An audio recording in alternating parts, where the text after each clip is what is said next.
Hi everyone, I'm Gabriela Shulman, and welcome to a very special edition of Spotlight, Voice of the American Dream. Tonight we celebrate a woman whose voice has inspired millions. Emmy-winning actress and advocator, Nancy Lee Grahn. For more than 3 decades, Nancy has brought life and heart to one of daytime television's most beloved characters, Alexis Davis. Her story has defined an era of General Hospital, and this year she finally brought home the Emmy her fans have been waiting for. But beyond the bright lights of Port Charles, Nancy has also become the voice for democracy and equality. She speaks out with grace, humor, and conviction.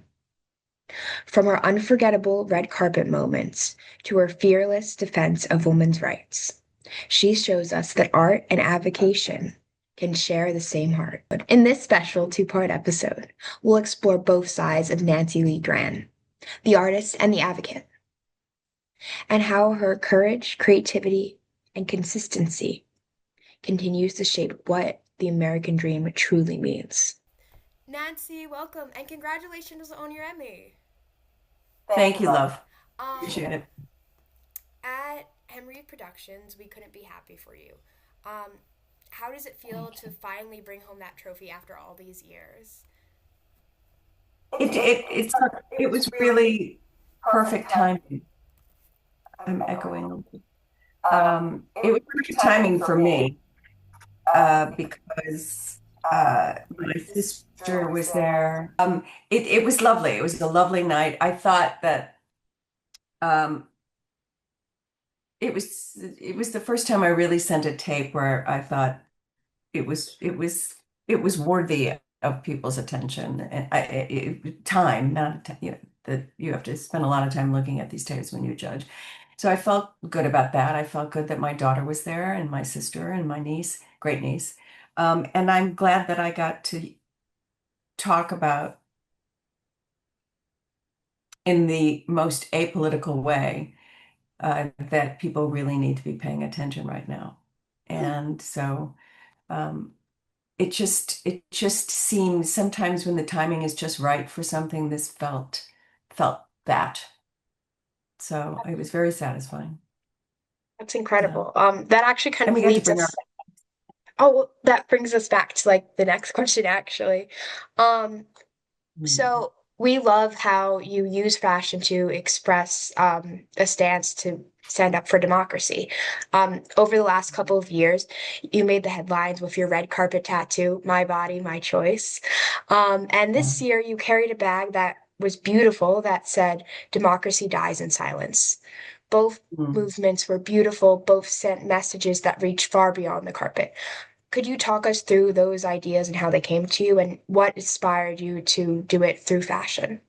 Well, oh, um, I I think awards are especially with everything that's going on in the country right now, seem um, almost let me see, how can I phrase this? Because I believe you can have both things. I believe you can have a celebration and at the same time still be aware of what's going on in the world and specifically in our country, which is as dire as any time that I've been alive. Um, and so it's hard for me to be thinking this is all that important um, without being without it being glaringly apparent that it really isn't.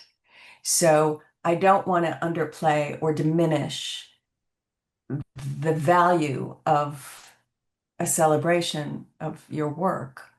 And at the same time, I want to let people know that I'm very well aware of what's really important. And this is lovely, but it's not critical. So if I can combine the two, um, it felt it made me feel less self-conscious about it. Okay, that's one thing. And then the other thing is I had cameras on me. I knew that I would have cameras on me. and I knew the Hollywood Reporter would be there, and I knew that that there would be um, media that has a broad viewership, and I wanted to use that opportunity to um, say something that I thought was important. So it was double full. I Becky want to Hurst. say Okay. thank you for taking that chance. And, thank you for to women, like, thank you for all over the world because, for standing up for our rights and because you have that platform. And there's people that have that platform that don't do that. And it's a big thing that you did. And I just want to say thanks. Um, Well, I feel like I have a responsibility. I mean, you're a lovely young woman trying to do good things in the thank you. world. And so, as a senior, it's sort of my responsibility to set the example for you. And it's very pleasing when I see young women pick up on it. It's very satisfying. And certainly I just recently had a, a intimate gathering with Jane Fonda, where we were talking to Tim Snyder. And I mean, she is my icon. She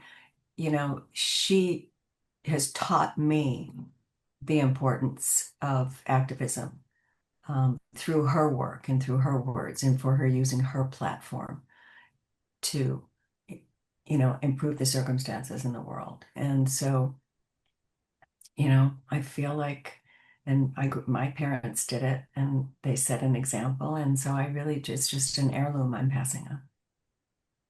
You so much for that. It's so incredible to hear it from you and just I don't know, it's inspiring. Um, so something I also want to talk about is what was people's response to your fashion statement? I'm sure as Mhm. much as there were positive responses, there were kind of negative responses as well. What do you say to that? Well, there certainly weren't that night. What happens, I had my sister, my great niece, and we all had purses, and I knew that would be a photo op.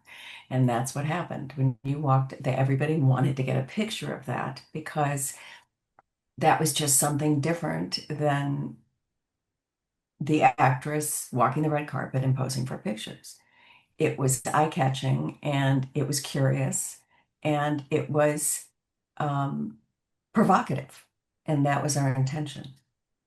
So, um, listen, I have had, if you are a Trump supporter or you are still a Republican, you're not going to like me. We are not a match. We are connected because we have beating hearts. And I, on a spiritual level, believe we're all the same. But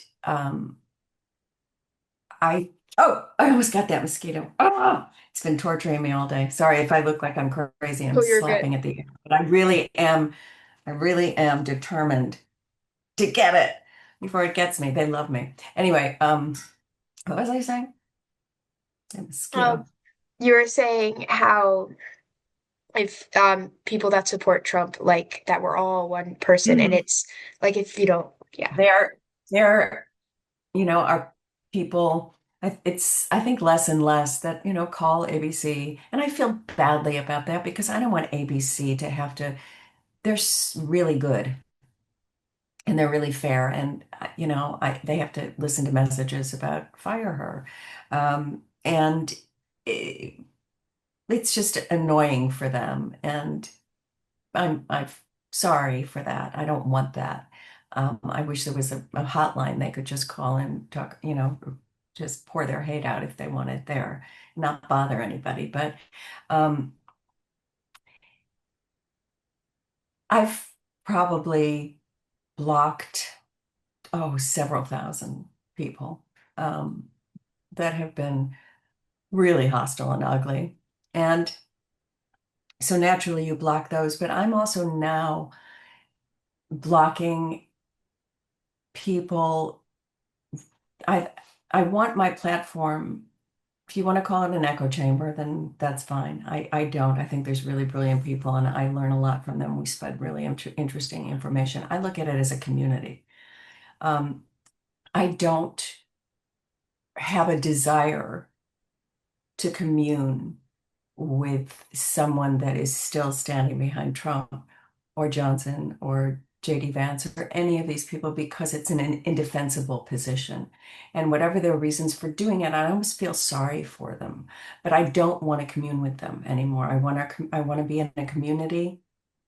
I don't want to try to change their mind. You can't. I was an advocate for reproductive rights in the George Bush Sr. era, and you can't change if somebody is determined that Jesus told them that abortion is wrong. There's nothing I'm going to say that's going to change their mind. So it's like beating your head against a wall.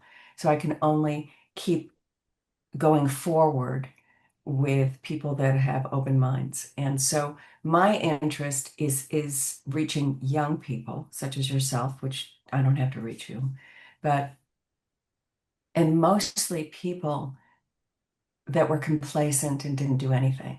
The person that says, "Oh, I'm apolitical, I'm not into politics." Everything is politics. The roads you drive on are politics.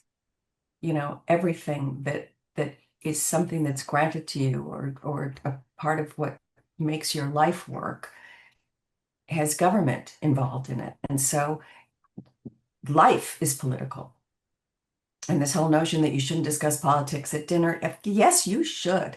People should be discussing it and talking about it and, and even arguing about it if you can. And also, I think you can't pick your family, but you can choose your friends.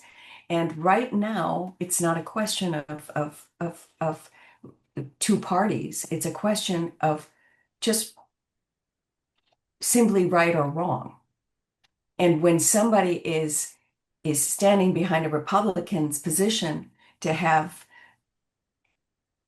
you know, thugs on the street, kidnapping, hunting, decent human beings, you know, that are mostly a lot of them American citizens, as we know.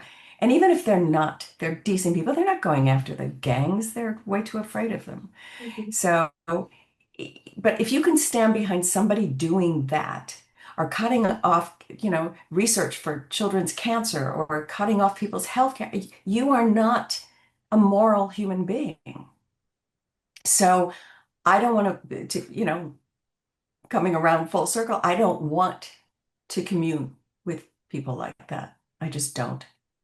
I want them, I still want them to have health care and I want them not to be hunted and I want, all good things for them. But I've got work to do.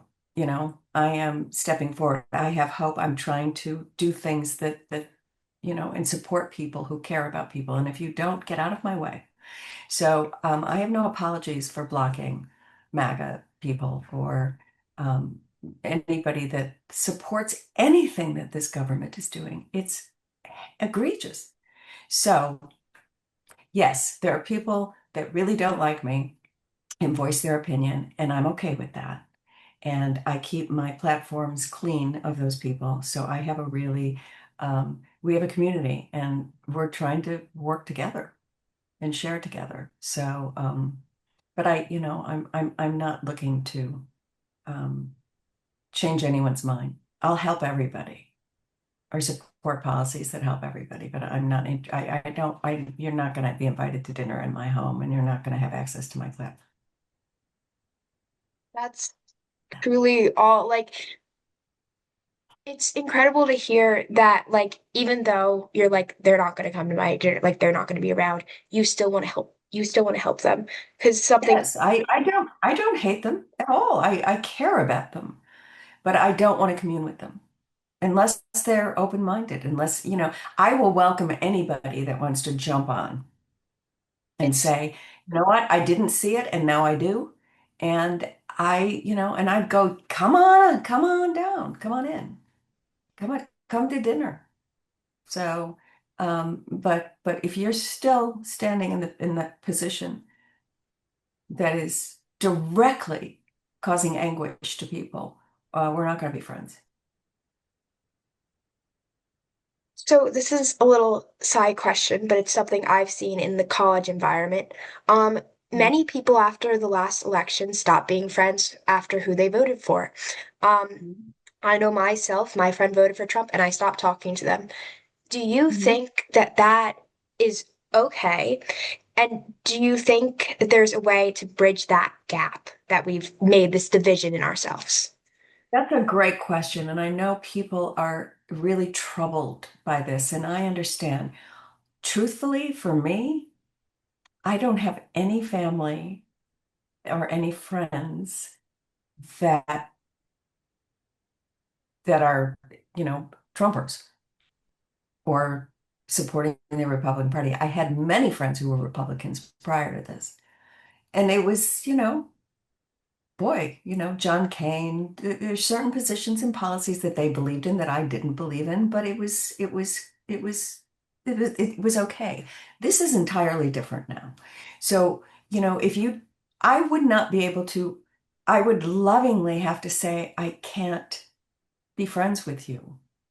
I can't because you're supporting something that is hurting my daughter. I can't do that. I send you away with love. So I support that. When what you do with family, I honestly feel really terrible for people that have to deal with parents that are voting against them. Um, and I know these people don't know better. They really don't, or they wouldn't do it. Do you know what I mean? I grew up in a blue state with parents who took me to march in civil rights marches in Evanston, Illinois when I was little. You know, um, I had the advantage of um, having smart, college educated parents, and you don't need to go to college to be a decent person, but I had the advantages. I grew up in a blue state, in a blue city with, civic minded parents in a community, a Jewish community, Skokie, where they were very civic-minded people. And so when you grow up, say, in Sheboygan, you have parents that, you know, like look at Lauren Boebert and how they raise their sons. Merry Christmas, son. Here's your rifle. You know, and that we're owed something, and Black people are taking things from us, and those Hispanics are taking things from us, and God said this, and that's indoctrinated into them. They don't know.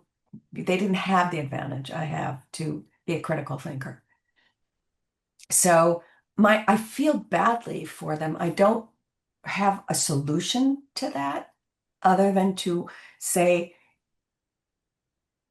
I'd be happy to try to explain something to you if you're open-minded and that's what I think our Democratic politicians should be doing is going into these rural areas where people were indoctrinated by churches and certain and parents that taught them that white's good and anything that isn't white isn't good. And it gets in you. And so when a lot of kids vote the way their parents vote. So I don't really know what to do about that. Um, right now, I don't think that we have the time to deal with that right now. I think that's something that absolutely, once this thing shifts into a healthy place again, and I believe it will at some point. It's going to take a while. But I think absolutely there should be an extension of explaining with love and caring about these people and going out into the rural areas or going out into places where it's so red that they can't see the red forest through the blue trees. I don't know. But so that's important. But right now, we have to get the attention of the young people and we have to get the attention of the people that weren't paying attention, that know better, but they have to get engaged and get involved. When you think about how many people didn't vote, and I work with some of those people. And so, I would simply say, look what happened. If you don't vote, you're saying you don't matter because your vote matters. So you don't matter? You don't think you matter? Or you think somebody else is going to do the job for you, is going to, give you all the things that you have that you've taken for granted of, but somebody else is going to do all the work. No, we all need to do the work now. Democracy is not, it's not a guaranteed prize. And now we see what could happen. I mean, can you imagine that, especially at your age? I mean, you probably haven't voted in an election that it wasn't Trump. No. And This you're is my asking first yourself, time ever voting. right? Election. I would be sitting there going, is what? This is crazy, right? But now you're seeing how fragile democracy is and that people have to get engaged. They have to, because it can be taken from you. So anyway. My other question with that, other than voting, what else do you think, in your opinion, that we should be doing other than like protests, sorry, protests and voting, anything else? Protests people are showing up for. By the way, what I understand is there were 20 million people, not from a very good source, not 7 million where they were touting.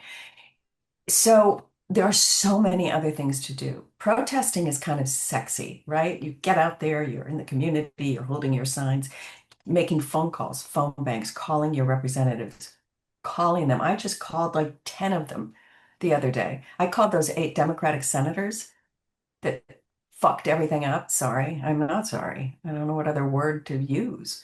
But and then I called and just gave them my thoughts.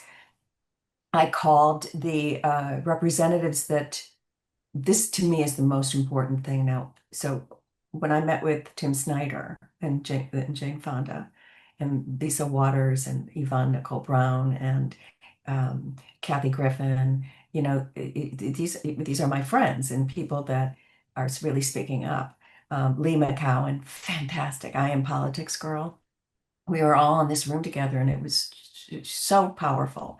But what Tim Snyder said, all right, so to answer your question, Jane Fonda said there's the small things are really important.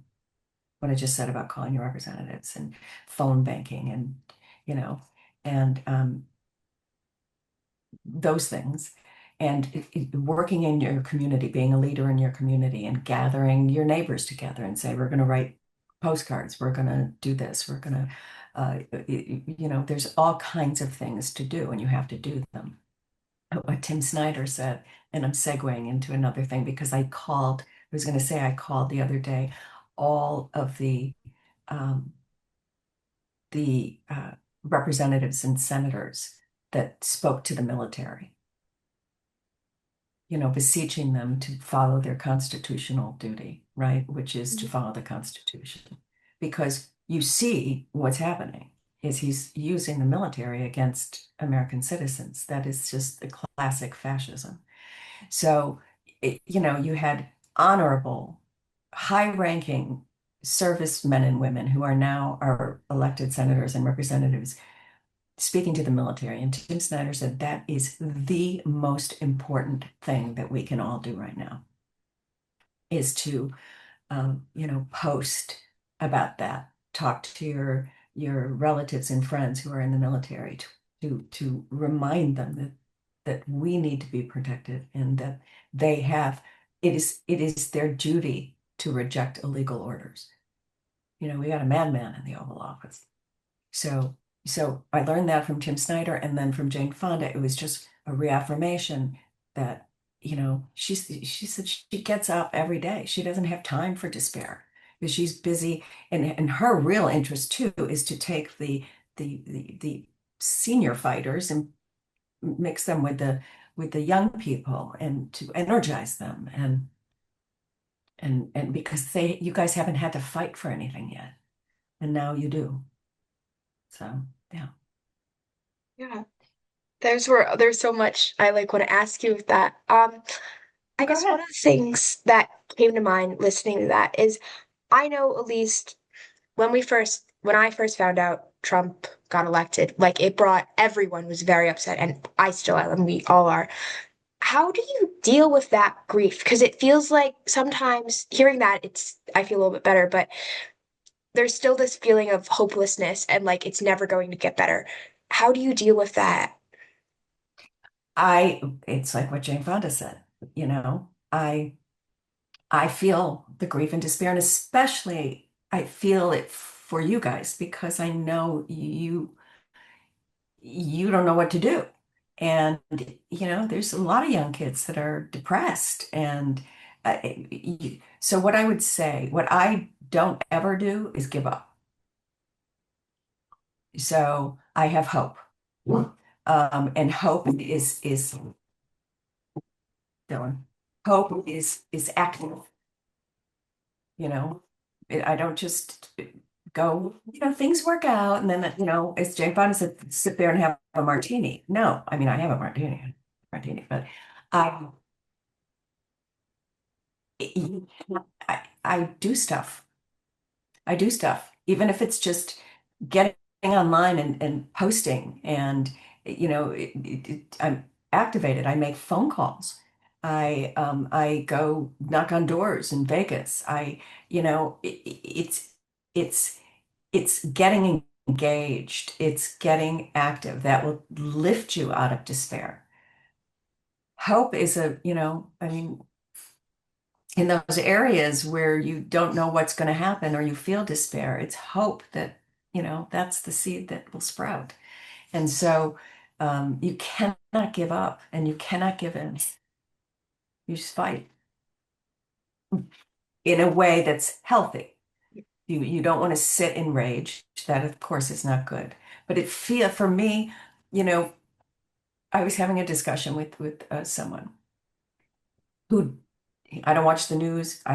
He doesn't watch the news. He just, he just likes to stay in a happy place, in a center place, and that works for him. I feel less safe when I'm not participating in it, when I'm not trying to solve the problem. To just sit back and not, that's a choice. I understand you have to vote. You have to vote.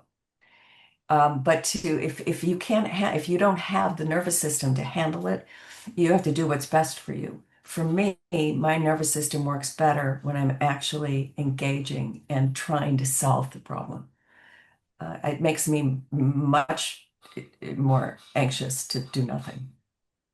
Can ask you the last question. The other thing is all about you're just about the show, but as much as I love the show, I really love the political side we're talking about. So I'm gonna angle towards that. Um, Okay. but one of the questions I really wanted to ask, and it's what I've been asking all these interviews, um, do you believe that the American dream still exists? Yes, yes. I think it's different now.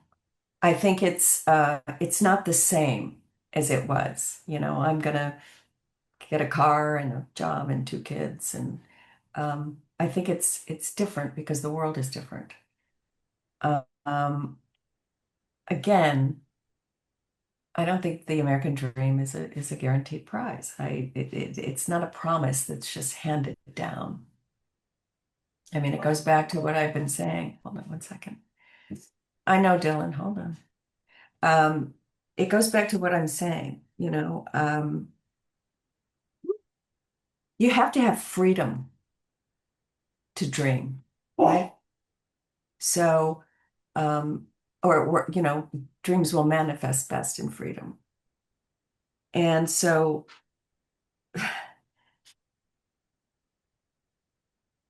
I think that, yeah, I mean, I think we can prevail. And I think that if we choose hope over resignation and possibilities over fear, um, yeah, I think so because I believe in human beings' capacity to create a future. And so, yeah, I think it's possible. I think that it's just going to be a little what the dream is will be different, and it also matters according to your economic position in life. Um, you know, dreams are different for different people depending on what your circumstances are. But I'm a big believer in dreams, and I think anything is possible. But I also think you can't just sit back and expect it to plop in your lap. That, I think there's divine orchestration.